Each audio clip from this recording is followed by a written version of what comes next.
स्वागत है आप सभी लोगों का एक बार फिर से टेस्ट सीरीज के एनालिसिस वीडियो में। और यहाँ पे हम डिस्कस करने वाले हैं बीपीएससी एमबीआई का जो जीके जीएस का टेस्ट था उसकी एनालिसिस। ये एनालिसिस वीडियो मैं नहीं बनाने वाला था, ऑलरेडी आप लोगों को अपना मार्क्स भी पता है और जो पीडीएफ है वो भी मैंने शेयर कर दिया, बट स्टिल आप में से काफ़ी सारे लोग कमेंट कर रहे थे टेलीग्राम ग्रुप में कि बना दीजिए, इसलिए मैं बना रहा हूँ।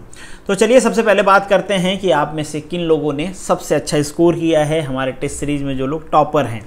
तो यहाँ पे आपको उन लोगों का नाम नज़र आ रहा होगा, यहाँ पे नाम भी डिस्प्ले करता हूँ मैं एज यूजुअल, और यहाँ पे उनके मार्क्स नज़र आ रहे होंगे और उनके सबमिशन का टाइम भी इधर नज़र आ रहा होगा कि किस टाइम पे उन्होंने सबमिट किया है। आप सभी को पता है कि टेस्ट स्टार्ट हुआ था 8:00 PM पे, ठीक है, और ये 2 आवर का टेस्ट था, तो आप देख पाओगे कि कब किसने सबमिट किया है।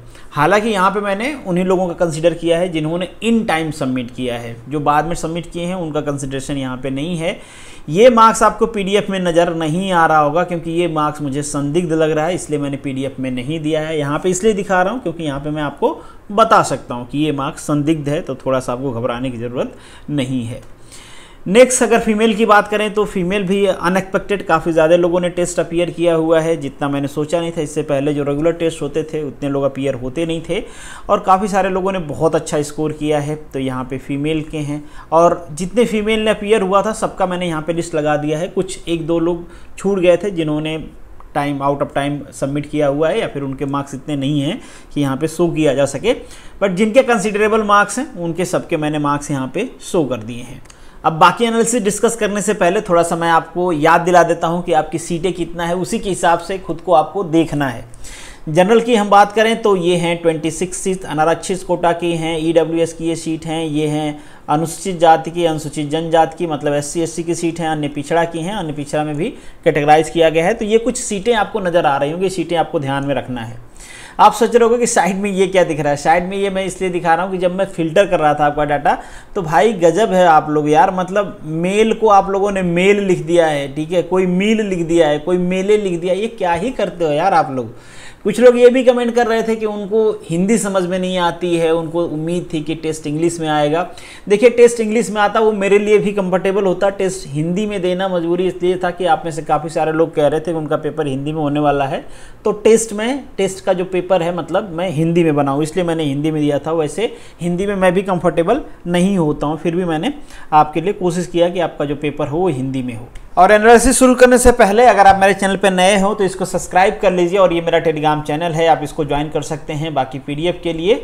और ये दूसरे मेरे चैनल हैं जहाँ पे आप मुझसे जुड़ सकते हो, इंस्टाग्राम, फेसबुक, ट्विटर, ये सारे प्लेटफॉर्म हैं। चलिए अब शुरू करते हैं वीडियो को।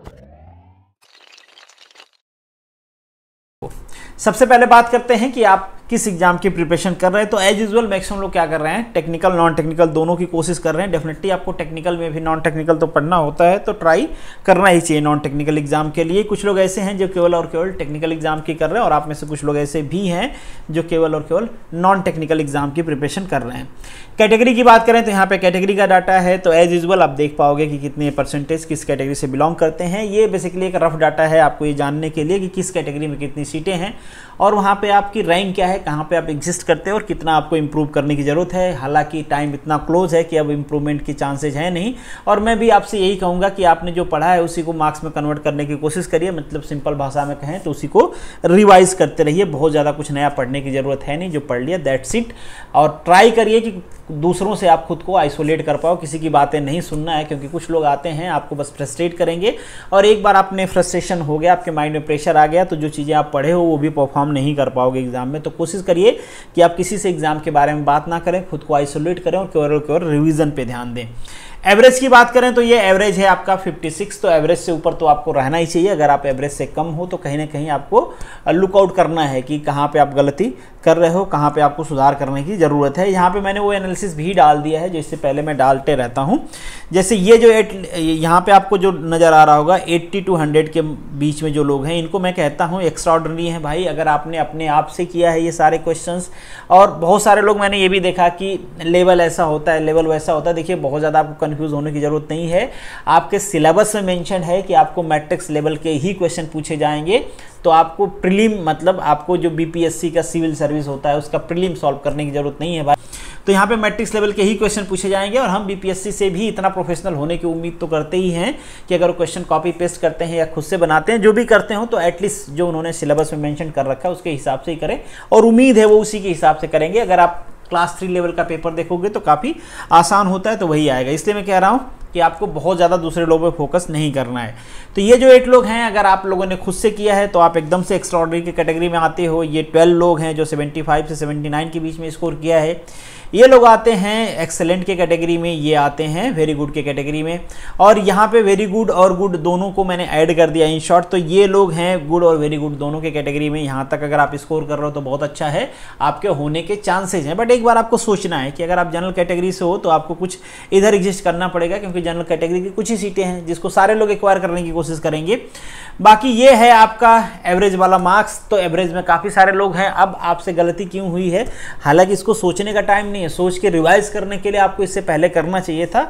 अभी तो आप देख पाओगे कि हाँ, आप अगर ऐसी गलतियां कर रहे हो जिसको आप जानते थे क्वेश्चन को, फिर भी गलतियां हो रही, तो वो चीज़ें आप सुधार कर सकते हो। बाकी आप ये चाहो कि कुछ नया पढ़ के फिर से मार्क्स इंप्रूव कर लूँगा, तो वो तो नेक्स्ट वीक पॉसिबल है, तो उसके चक्कर में तो ना ही पड़े।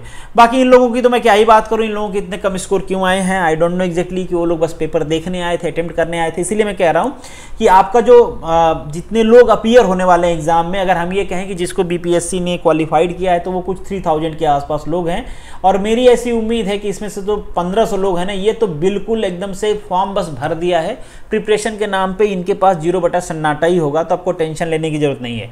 जो कैंडिडेट थोड़ा पढ़ रहे होंगे वो होंगे कुछ इसका 50%, मतलब 1500 लोग होंगे।